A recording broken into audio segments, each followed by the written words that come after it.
Well, welcome everyone to GeoHug. So before we kick off today's session, I would like to take this time to acknowledge the traditional lands which we're all coming from today. I live on the beautiful lands of the Gadigal of the people of the Aurora Nation, and I'd like to pay my respects to the elders past, present, and future. And yes, I am super excited that we have Nick Franey with us today. So Nick has been an exploration geologist for more than 40 years. He's worked for major mining houses, mid-tier miners, and several junior explorers before establishing his own consultancy, NJF Consulting, in 2009. And more recently, Nick has written a book on mineral exploration management, which was recently published by the AIG. And I am super excited that we get some of his insights today on what to prioritize as an exploration manager. So this is going to be a brilliant session. Please don't be shy. I'll start promoting you up as panelists. Please come through and we'll get some great discussion going after this. But yes, thank you so much, Nick, for joining. It's brilliant having you on today. Pleasure. And yes, before we start, I ask everyone what made you become a geologist to begin with? I guess it was an option. I was fortunate. It was an option for me at school, and I did geology at school, and then both at O level and A level back in the UK. Yeah. And it just clicked with me. I was tossing up between joining the Royal Navy or becoming a geologist, and I chose geology. And I have to say, I've no regrets. I love that. That is Good awesome. decision. And so more than 40 years of experience now. I'm curious, maybe a few career highlights, geology travel highlights, any little favorite? Yeah, I guess the things that spring to mind, I mean, as any good exploration geologist will tell you, the highlight has got to be involved in a discovery. And I guess the discovery that I guess was the highlight of my career was discovering the Kinsevere deposit in the DRC, Oh, or wow. Anvil Mining. So Yeah. that's a deposit that's being mined as we speak by a Chinese company now. It Yeah. was sold on from Anvil, but that the excitement of that experience is still strong. And I guess one of the reasons to your first question, why I got involved, I was fortunate as a student from the UK to work with Western Mining here in WA. Yeah. At Kambalda, I did some mapping for Western Mining as a student. But during that time, I experienced an exploration meeting with the Western Mining geologists, and Roy Woodall, who's as almost a demigod in this part of the world. He was visiting, doing the project review, and he talked to the Western Mining geologists about the discovery of Olympic Dam. And that was just such a fantastic experience. I mean, the excitement was absolutely palpable. I remember Roy saying they were doing step out drilling and they couldn't find the edge of the ore body. And of course, everyone knows that Olympic Dam is such a big deposit now. I mean, that was just really a really exciting experience. And I guess that was one of the reasons that I thought, yep, that's what I want to do. Oh, I love that. So, That is there so you go. cool. What a story. That is awesome. And yes, I have asked you to bring a pet rock, and I understand that you've had this one nearly your whole career. So I'm super keen to see what you've brought along for us today. So that is interestingly enough, my career, I've essentially been involved in exploring for gold and base metals for the most part. This is something completely different. It's kimberlite. So, and it comes from the Venetia deposit, as it was in South Africa. When I visited it, it was a prospect, and De Beers were drilling the deposit out. And I was lucky enough to I have a mate who used to work on that deposit, and he took us up, me and another friend up there to visit, and I grabbed this sample, and I keep it on my desk because I don't know, but I just wonder every time I look at it, is there a diamond in the middle of this sample? Who knows? Imagine. Who knows? I'm not letting my wife get near it because she'll crush it up to find out, I've no doubt. But anyway, there you go. It sort of reminds me about the mystery of exploration. Yeah, I bet. Wow, that's so cool. Well, thank you. Yeah, thank you for sharing all that with us. And thank you for being here. I'm very excited, yeah, to get all your insights about being an exploration manager. So yeah, if you want to share your screen and we can get Yeah. stuck into it. Okay. All right, here we go. So essentially, I want to talk about mineral exploration management, and I've just for a focus, what are the priorities? And I always start these sorts of training sessions with a contentious view, and I'll do that with you now. And that is that mineral exploration is, and I do acknowledge that this is a gross generalization, but it's not done particularly well. Now, I put that uh, thesis to many peers in the industry, and I can tell you now that no one has argued with me on that point. Most people agree. So that's a bit of an issue for me, and I think we should perhaps do something about that.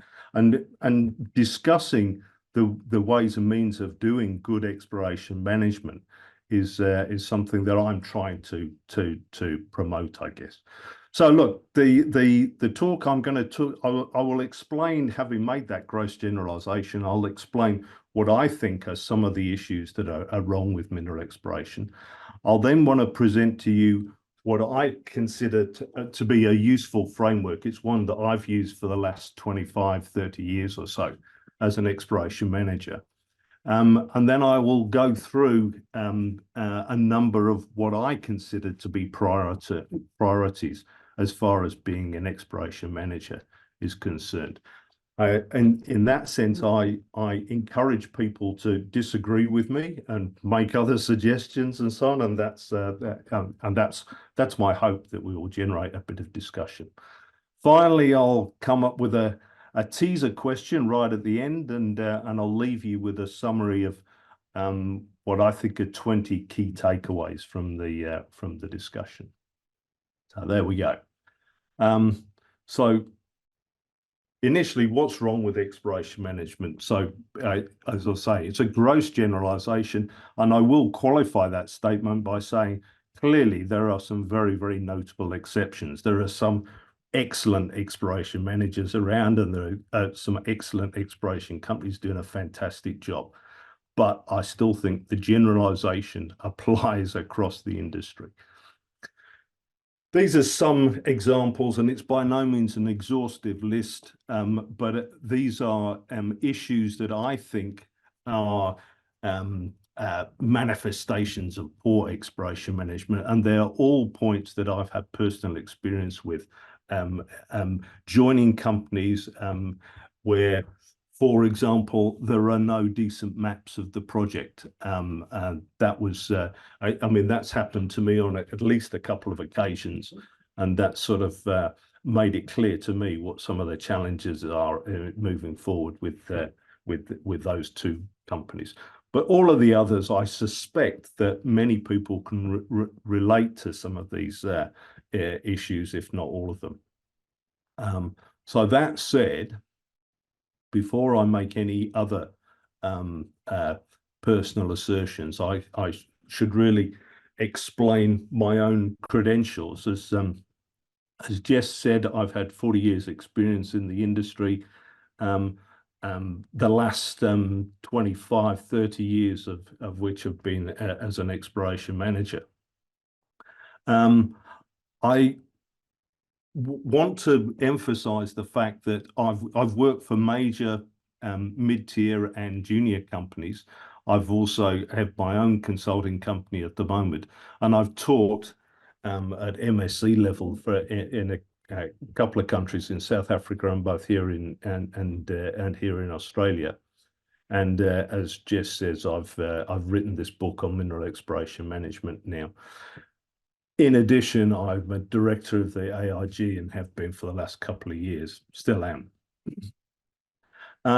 But having said all of that, I am very much aware that there are 101 ways to kill a cat, and there are 101 ways to manage mineral exploration. What I'm going to present now and what I teach has essentially worked well for me during my career, but I would never be presumptuous enough to think I know all of the answers and so on. And again, what I'm trying to do by publishing the book and doing the training that I do is trying to prompt a conversation about how we can manage exploration better. So I hope this talk might prompt a bit of discussion as well. As far as the book goes, I mean, this will be the end of my promotion of the book. It's published through the AIG, and I've listed here just essentially a summary of the chapter headings. I think it's reasonably comprehensive, and the structure of this talk is essentially drawn from the structure of the book. The book is available from the AIG website, and if you go to the AIG website, find the menu button in the top right-hand corner and scroll down to the publication shop. Near the top of the page, you'll find the book is available both as a digital-only copy or as a print and digital bundle. For the first is the digital copy is $100 Australian dollars, and the print digital bundle is $150. So enough promotion of that. Okay, so essentially the framework of the business that has worked well for me over the last 30 odd years or so, I divide the business into essentially 6 key areas. 3 are technical, and they are business development, what I call discovery and evaluation, and that's really the nitty-gritty issues of field exploration, the methods we apply, and the management of drilling programs, and then advanced projects. That all comes in that discovery and evaluation category. And then the third technical area I focus on is data management. In addition, there are 3 non-technical areas, and they are personnel or HR issues, admin and finance, I throw them together, and then the license to operate issues, health, safety, environment, and community relations. And I maintain that if you're a good exploration manager, you need to be, a question that I sometimes ask classes that I'm teaching, how would you rank these in order? And I deliberately make it's a trick question, because I don't believe you can rank these things in order. I think if you're doing a good job as an exploration manager, you need to be moving forward and thinking about what needs to be done next in every one of these aspects of the business. Having said that, I don't think it's necessarily right to be spending equal amounts of time on each area of the business. So the metaphor I like to use is this, these entertainers that set up a whole series of plates spinning on top of poles. That's how I like to see the business. You need to be moving forward in every single one of these 6 aspects of the business, but the time-wise, not equal.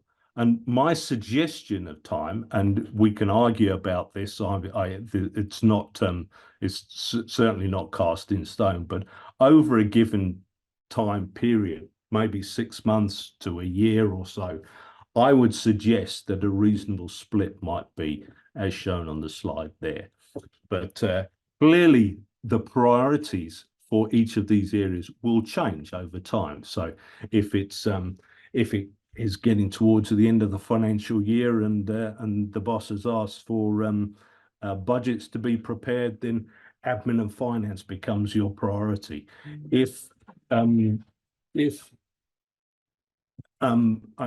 regrettably, you've had an accident on site, and it's happened to me a couple of times in my career where we've actually had fatalities associated with the project. Clearly, that becomes the absolute priority, and everything else is becomes second to that. But yeah, that said, priorities change over time. I am, unlike many in the industry, I'm a great advocate of management systems, and this is a very simple, generic management system, which I think can be applied across all aspects of the business, all 6 of those key aspects. So I'm sure this is something that everyone's familiar with: setting policies and defining goals, planning the implementation of a particular program, implementing it, and then doing the usual management checks and with a feedback loop to changing plans if necessary. And then the area, the last point on this slide, on point 5, the senior management review. I mean, you might argue that would be reviewed by the board. And that's certainly appropriate, I would suggest, for things as important as the exploration program and so on. And then working back to, and this really applies on an annual basis, working back to redefining policy if necessary, and certainly setting new goals. In addition, I think I always advocate the importance of good documentation. And the reason I think that that's important is because it clarifies expectations for all concerned. I've taken this model from an old health and safety program implementation at Anglo American that happened many, many years ago now. But I think it was a really good model of documentation. Essentially, it splits all the different types of documentation across the business into 4 different levels. So corporate documentation includes all the documentation that relates to the entire business. Indeed, some might be across the industry. So legislation, for example, the laws of the land would apply across an industry. That's corporate level documentation. Management documentation, I would argue, is more specific to each division or department of a company. So exploration management, that would include the annual exploration program and the associated budget. It might include the HIRA, is an acronym we used in Anglo for the hazard identification and risk assessment. Others might just refer to it as the safety risk register. They are management type documents. And then operational documents, SOPs, guidelines, manuals, etc. And the admin stuff is all the usual forms and checklists and so on and so forth. So just as an example, from an exploration management point of view, for the discovery and evaluation aspect of the business, I would suggest these are the sort of typical documentation that one requires in each of those 4 categories. Having said all of that, I mean, that all sort of, I hope that makes sense, and you can see the value of having that sort of formality. I have to qualify all of that by saying that the bottom line is exploration management is a messy, messy business. All management is a messy business. You've invariably got curveballs thrown at you from left field, and you have to deal with those as and when they arrive. There's usually never enough time to do all the things you'd like to do. So inevitably, you have to prioritize and compromise. And that's always a difficult process. So I'm going to make some suggestions of what I think are some of the priorities, and they're not, this is not an exhaustive list, but some of what I think are the most important priorities in these different aspects of the business. So let's kick off then. Business development is the starter point. And I think the first, the priority in terms of business development is having an exploration strategy. Strategy, to my mind, is one of those terms it's a management buzzword that's bandied around all over the place. But it strikes me that it's a confused term. If you and you can demonstrate that for yourself by going onto websites of various exploration and mining companies and having a look at what they describe as exploration strategy or strategy in general. And you'll see all sorts of different things proposed or spelled out. And it's very clear that different companies have a different understanding of what strategy really is. To my mind, for what it's worth, I think the importance of strategy is it provides focus and it makes sure that everyone's pulling in the same direction. So in terms of exploration, it makes sure everyone understands what the real goals of the exploration program are. And when to help people develop a strategy, I have these 10 different questions that I ask people to answer. I'm not suggesting that you need to, when you're developing a strategy, that you need to answer all of these questions. Some are more appropriate than others for different companies. But I think if you answer these questions, you certainly are well in the way to developing a strategy. A good strategy is not in my view, shouldn't be a complex document. In fact, you should be able to summarize a good strategy in 4 or 5 bullet points, I would suggest. I just wanted to draw your attention to the last point here, number 10, what makes us different? And that really is a key issue that is not always spelled out in company strategies, in my view. But it's essentially explaining why a potential backer should be investing in that company, why you think your company has got a better chance of success than the next. And it just gives me an opportunity to raise a passion in my life. Leicester City, best football team in the world. Everyone will understand that, I'm sure. But I use that as an example where Leicester, who unbelievably won the Premier League title in 2016, by adopting a different football strategy to most of the other teams in the Premier League. And given that I've got time constraints here, I won't explain that, but I'll be delighted to explain that to everyone and anyone that cares to ask the question later. Let me move on though, keep it on track on mineral exploration.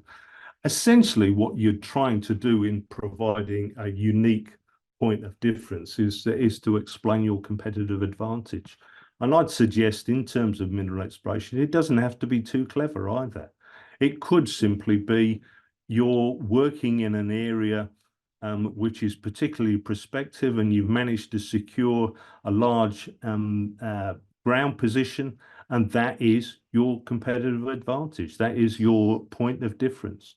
It may be that you believe that you have a better understanding of the geology of a particular area, or you have expertise in a new target model. Maybe you've got a new idea about a target model, a conceptual targeting.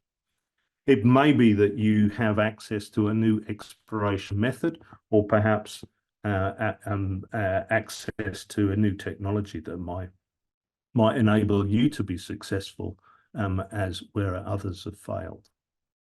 So that's strategy, essentially. That's all I wanted to talk about on business development. Moving on to the discovery and evaluation aspect of the business. When I'm presenting on these discovery and evaluation, I think there are 3 key questions that one has to ask. What are we exploring for? Where are we exploring? And perhaps the most difficult of all, we'll come to this in a minute, when to move on from a prospect or a project. In addition, I refer to what I call the 5 Ps of mineral exploration management. And that's the 5 Ps are process, pipeline, portfolio, program, and performance. I won't be able to cover all of these in any detail because of time constraints, but I'll touch on a couple of these. So the first P that I was just going to introduce is this idea of the exploration pipeline, and the importance here, I think, is clearly, if you have only one project in your portfolio, then if that project fails, and sadly, as mineral explorers, we are doomed to fail. The odds of success are always heavily stacked against us. So if you don't have other projects in the pipeline, then you are going to be dead in the water very, very quickly. So that's the idea of the project pipeline, is to keep new projects feeding into that pipeline. The second P that I wanted to just touch upon is what I refer to as the exploration portfolio. And I'm sure many companies use this type of diagram, whether it be a triangle or an iceberg, as in this picture here, just to represent the different types of exploration locality that are being addressed, whether it be projects at the base of the diagram, not shown on this picture here, but and then areas of interest, prospects, deposits, defined resources, and so on and so forth. The issue that I want to emphasize here from an exploration management point of view is it's all very well to be able to present your exploration portfolio, but what is most important is that portfolio be ranked. And how you rank the portfolio is very much up to you. I mean, there are various ways of doing it, whether it be just a subjective call on the part of you and your exploration team, or whether it be done more formally with a formal scoring mechanism. It really doesn't matter. But the most important thing is that you are aware of what ranks best in terms of your portfolio, because there's one thing that's for certain, is that you need to be working on the best prospect at any given time, the best project at any given time, because that's the locality in which you're likely to achieve success. And achieving success is what it's all about. It will make it easier to raise further funds if you're a junior company, and clearly that's what the investors are chasing down. Okay, what about this question of when to move on? I without doubt, I think it's probably the hardest question of all in terms of mineral exploration manager. But the easy question, or the easy answer, is the sooner the better, and that's adopting this sort of fail fast strategy. Avoiding scope creep. And an old boss of mine used to tell me, Nick, whatever you do, don't fall in love with your project. And I think that said it all. You've always got three options. You either continue with your current program, hoping to achieve success. You do something different, maybe apply a different method, a different technique. Or your third option is to abandon the locality and focus attention elsewhere. And that's essentially recognizing that there's an opportunity cost in every moment that you continue to spend on an old project. It's not the opportunity cost is that you're not exploring elsewhere, which may be the place where you're going to make the discovery. Who knows? In terms of making that sort of decision when to move on, I think the best advice I can give is it's a tricky decision to make often, and you just got to solicit the opinion of other people, take advice from whoever might be in your team or consultants and so on. But whatever you do, make sure that you can justify your decision based on the available information at the time. Sadly, it's happened many times in history that people abandon a particular project and so on, and then the next explorer comes along and finds the thing that the deposit that you missed. But provided you can explain your initial decision of abandoning a project based on the information you had at the time, I think you can hold your head high. In terms of this decision, I was intrigued by this book that I found and not so long ago, actually. It's it's got nothing to do with mineral exploration, but it's a book that I found. It's a very easy read, and I recommend it to everyone because it relates exactly to this decision that we're talking about, when to abandon a project or a prospect. It's simply called Quit, and the main takeaway from this is that Annie Duke introduces is what she calls the kill criteria. And this is essentially criteria that you set up before embarking on a project or before tackling the exploration of a given prospect. These are the criteria on which you will base your decision to abandon. So in terms of exploration, I would suggest for projects, for example, suitable kill criteria might be access to that project has been denied for more than 2 years. Maybe that's time to move on. You've done your best to negotiate access. You've not been successful. Time to move on, find another project. No area of interest is defined after a year's work. If you can't define an area of interest after 1 year's work, maybe you're not looking in the right place. Maybe it's, again, time to move on. Or another killed criteria might be 10% of your best targets have already been tested. And that's maybe a strange one, but I think it's always useful to have some residual potential because that enables you to perhaps sell on the project or joint venture it with another party and so on. So the question of 10% or should that be 20% or 5% is a decision that I leave up to you. That's something to be discussed by the team involved. And exactly the same sorts of things can be applied at a different scale for an individual prospect. So there we might say, because it's a prospect in my definition is a locality where we've identified bedrock mineralization. So we know there's something of interest there now, and we want to test how big that and what sort of grade that mineralization might run at. So here we've got a little bit more interest. So access, maybe the kill criteria is access denied for more than 5 years. Another kill criteria at a prospect scale, no evidence of bedrock mineralization identified after 2 years, or no economic mineralized intercepts from a program of, let's say, 10 holes. Again, all of these numbers can be jiggered and set as you see fit. The point being is that they are defined before work starts. It's no good trying to set these criteria when you're actually involved in a program, because there you run the risk of saying, well, just one more hole, maybe one more hole will do it. You need to sort all those sorts of decisions out before you start working, I would suggest.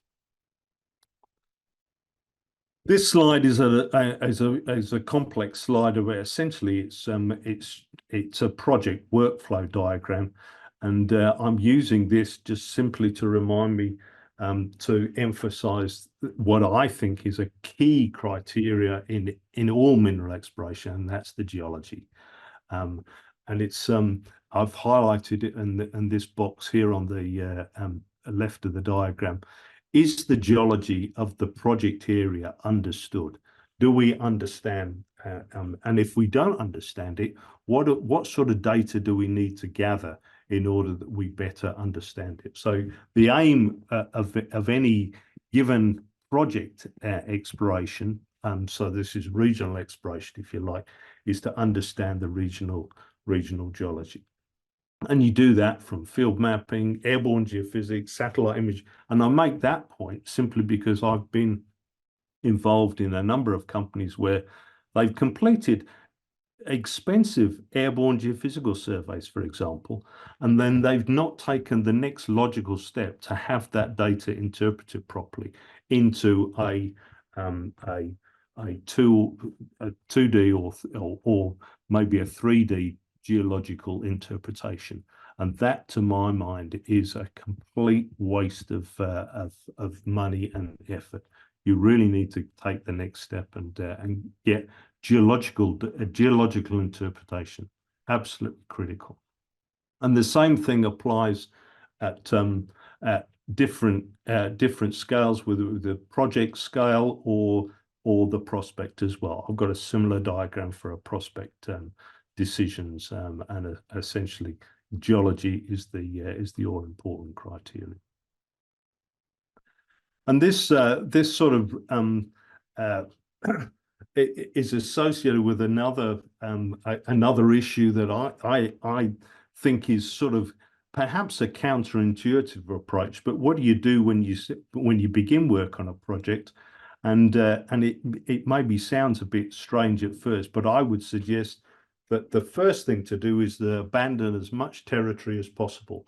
And that's because of the opportunity cost. If you're working in a given area that is not prospective, there's an opportunity cost that you're not working in an area that is more likely to yield success. So it's sort of when you dive into a project, I think people are keen to identify targets, exploration targets, as quickly as possible. But it's sort of I wonder if maybe a better approach is to get rid of as much ground as possible. I screen it effectively, and then get into the business of defining targets, which may ultimately yield go to drill testing.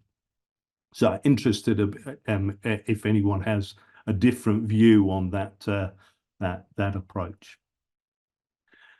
And the last P of my 5 Ps is exploration performance. And I'm quoting Peter Drucker here: what gets measured gets managed. And a lot of people will argue, well, the only thing that really measures exploration success is a discovery.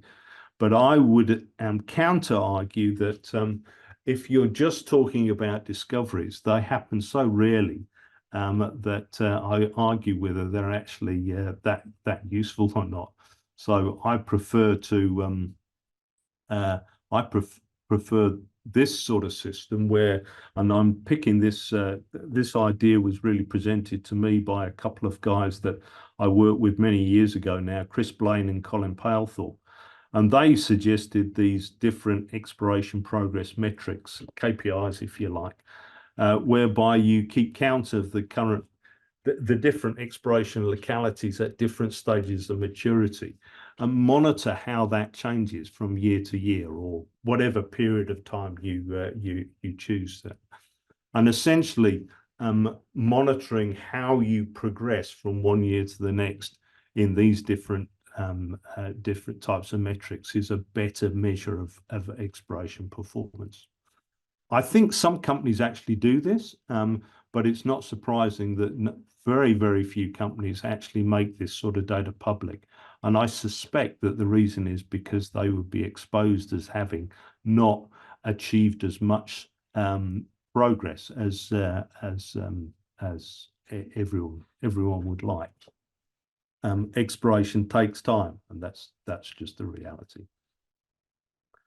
Another P, this is sort of related to exploration performance, and it's a term I've coined that I refer to as exploration productivity. And what I'm really talking about there is the ongoing chase for new data. So the questions that I, as an exploration manager, have been asked many, many times: how many meters did we drill last month? How many samples were taken? How many new assays reported, etc., etc. No one ever asked the question, how does the interpretation of that prospect you were telling me about last week, how has that progressed? And the issue that I think is exploration productivity. We're all talking about gathering new data and so on, and we're not considering time to think about the data we gather. So that I think that's an issue in the industry. And as an exploration manager, I think one of your roles is to protect your team and give them time to think about their data properly. Finally, I can't really talk about exploration management without making some reference to supervising a drill program. And very quickly, I'll skip through this. I think one of the issues with managing a drill program is rig supervision. And I think my own personal philosophy is to assign responsibility to a single geologist, maybe a couple of geologists, and then they need to be able to hand over formally responsibility for running a program between roster breaks and so on. But the supervising geologist, let's call him, essentially calls all the shots on that rig. He sets the rig up, he monitors the drill program, he monitors the behavior of the crew, both his crew and the drill crew. He signs the daily plots, etc., etc. And from an exploration management point of view, it's important that the supervising geologist accepts that the authority to do all of those things and so on. And if the problems arise, and they surely will, I mean, that's just life, as an exploration manager, avoid the temptation to jump in and fix the problems yourself. Rather, your role is to support the supervising geologist, let him fix the problems. You provide guidance and support. And finally, the last thing I wanted to mention in terms of discovery and evaluation was the mineral resource estimation process. And the question that I always ask is, who's in charge of that process?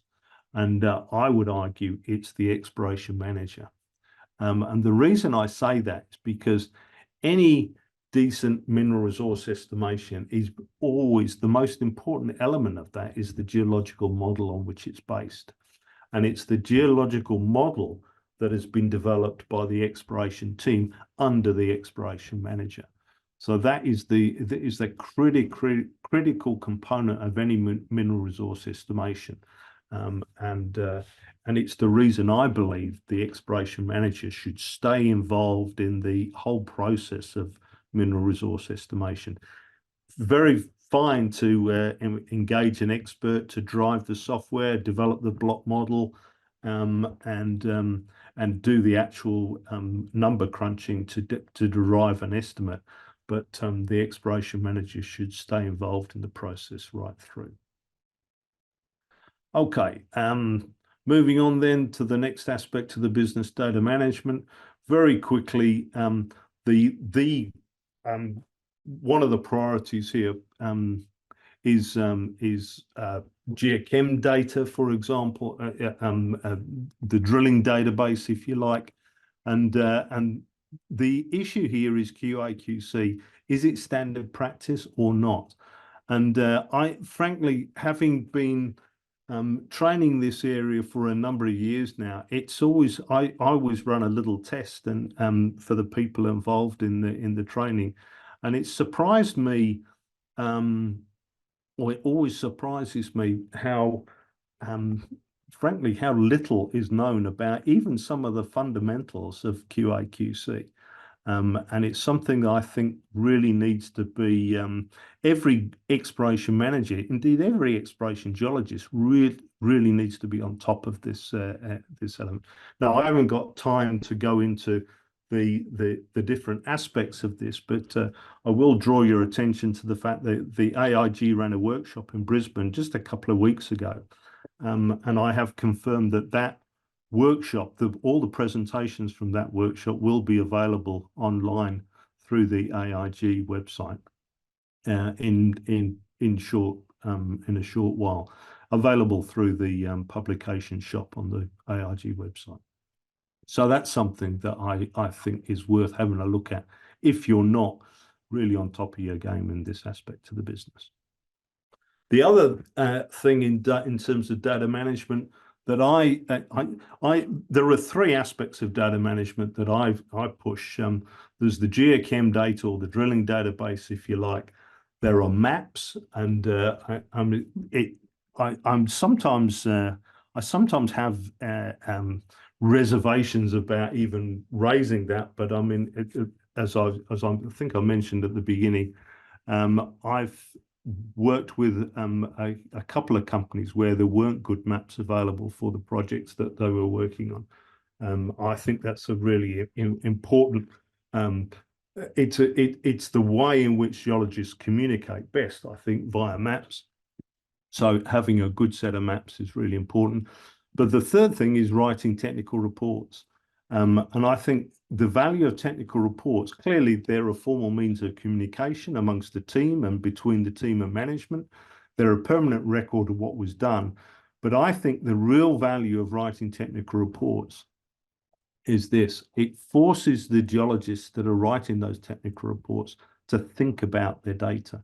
And that, again, it's that sort of related to that exploration productivity issue that I talked about earlier on. There are plenty of excuses for not writing technical reports, but as an exploration manager, I think you should just squash each one of these. If it's a report writing skills issue, well, there's a training opportunity there. But anyway, that's enough said. I think getting in-house technical reports written is a really important element of the business. Moving on, non-technical aspects of the business. I will go through these as quickly as I can. The personnel aspects or the HR aspects. I split this into organizational structure, teams, and culture. Performance management and having difficult conversations. It's something that in my experience, geologists and exploration managers always struggle with. They don't like having those difficult conversations when it's not something that comes naturally to us. And then the third aspect of HR is the staff development and training, and I certainly want to just cover that in a minute. But firstly, on the organizational structure, I often show this diagram and I say, well, which structure is best? And most people will opt for this flat structure because, as I guess everyone knows, that it's argued that communication between the various members of the team is much better on a flat structure. I argue differently. I think there are benefits of having a hierarchical structure, and I've highlighted it here in red. It essentially provides a career development pathway for people. It allows people to, it gives some people aspiration to move up the ladder, as it were. And I think the negative aspects of having that hierarchical structure can be eliminated simply by the exploration manager not being so up himself that he's just communicating with the next layer beneath him. But he manages the operation by walking about. There's absolutely no reason at all why an exploration manager can't be talking to the junior. I don't like that term, junior geologist, but the geologists that are doing the routine type work. So it's the communication issue, I think, falls away if you actively make an effort to talk to all members of your team. Staff development and training is the next area I wanted to address. I think that's a critical priority in all companies. And it's something that I've always done in companies I've worked for. I've committed to provide training to all members of the exploration staff. And it's something that I do quite openly and comfortably because there are so many these days, there are so many options which are free. And some of them are here, including things like GeoHug. Exploration radio is a free option. The SEG Hub provide presentation materials on the online. These are all free, and there's nothing to stop you showing one of these presentations to your team, and then having a discussion about it afterwards. In particular, having a discussion about how what you've watched on the presentation relates to your own exploration program. And those sorts of discussions, I think, are extremely valuable and cost absolutely nothing. Moving on, admin and finance.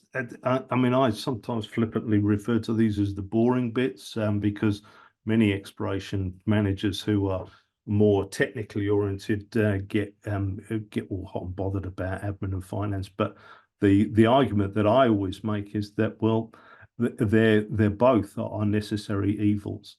I have listed on the slide here 10 different aspects of admin and finance, and I would argue that all of these things have to be administered.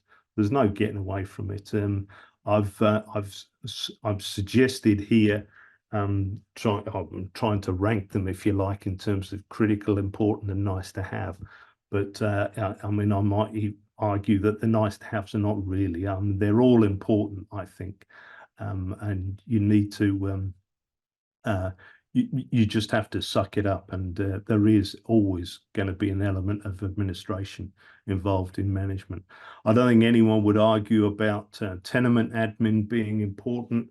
That was rule number one. The first thing I ever learned in my career was security of tenure, or title is vital. Vehicle maintenance, that's just simply a safety matter. More of that in a minute. Field logistics is something that I think is critically important, and without getting too dramatic, it can literally be a case of life or death.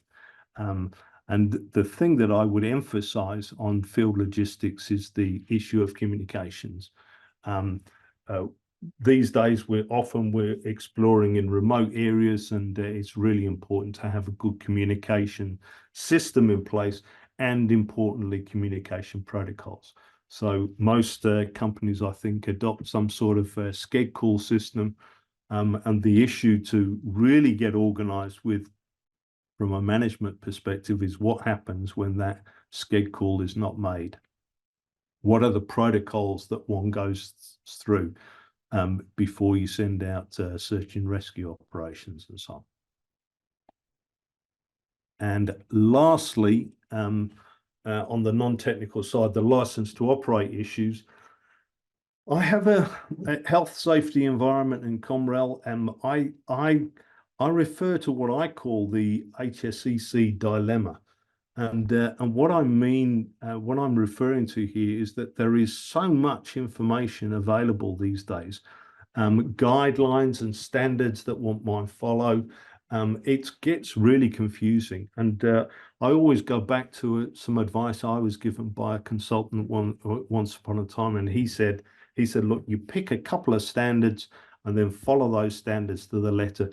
There's so much duplication across all the different standards and guidelines that are available out there that provided you pick one or two, you'll be in good stead.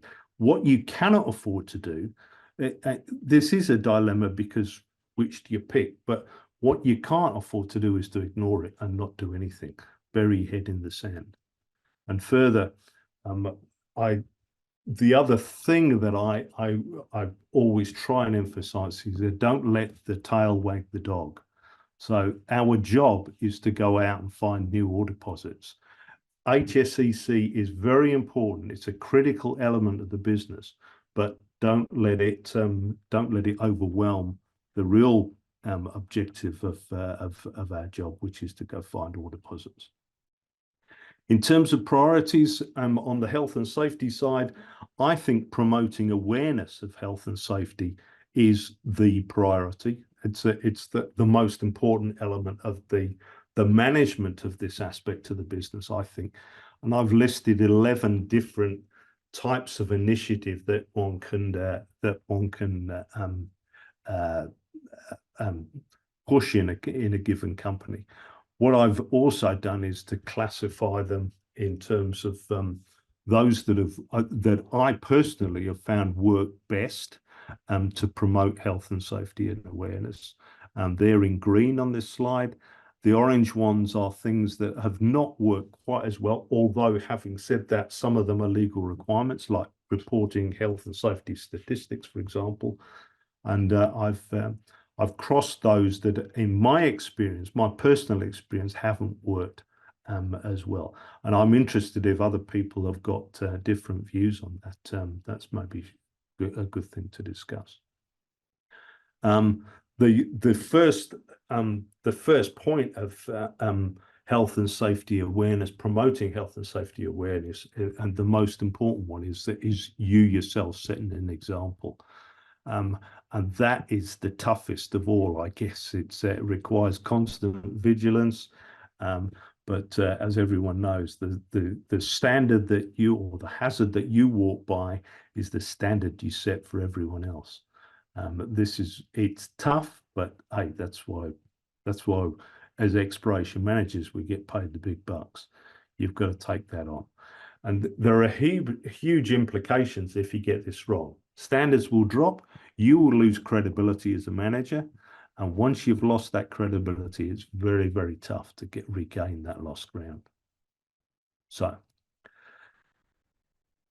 on the environmental side, I think the priority as an exploration team is to at least initiate the collection of baseline study data. And when everyone knows that if one gets to the point of developing or establishing a resource and then maybe developing a mine, an environmental impact assessment report will be required. And the reason why this is important for the exploration team is because we're the guys on the ground while the baseline data can be collected.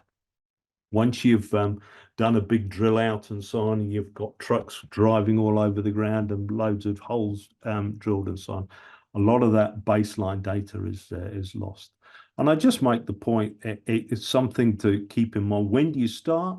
Well, when you think you're onto a resource that may be viable as a mining target, I think that's the time to start.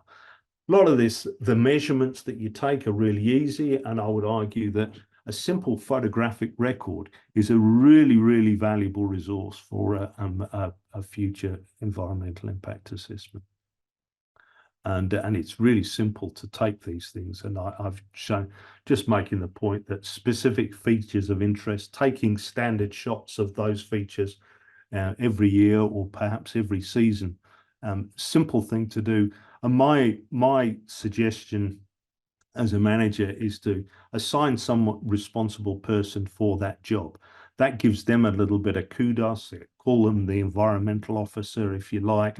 I've done that on a number of occasions, and the people take that sort of responsibility very seriously, and enjoy the kudos that they get from it. And this, I always include this slide in my presentations because it's such a good slide. This is from when I was working in Cambodia, which of course, as everyone will be aware, has had a pretty torrid recent history. But these were pictures taken from an area we were working. We were on the edge of a conservation area, and these are camera trap pictures taken of wildlife that clearly still exists in Cambodia, which is quite pleasing. And lastly, in terms of community engagement, understand what the community stakeholders really are in terms of the local community, local government, NGOs who might be operating in the area. Understand who's in charge of all of these different entities and who you should be talking to. And another word of advice there, don't forget your own employees. Many companies, most companies these days, I think, are drawing employees from the local community. Ask those guys what their concerns are and use them as agents to discern what are the issues in the local community. The final comment I would make about community engagement is to keep a record of all meetings that one has. You will forget if you don't do that. You'll forget who said what and when it was said and so on and so forth. But I mentioned this simply because it's the one aspect of this area of management that I have to confess I've failed on miserably.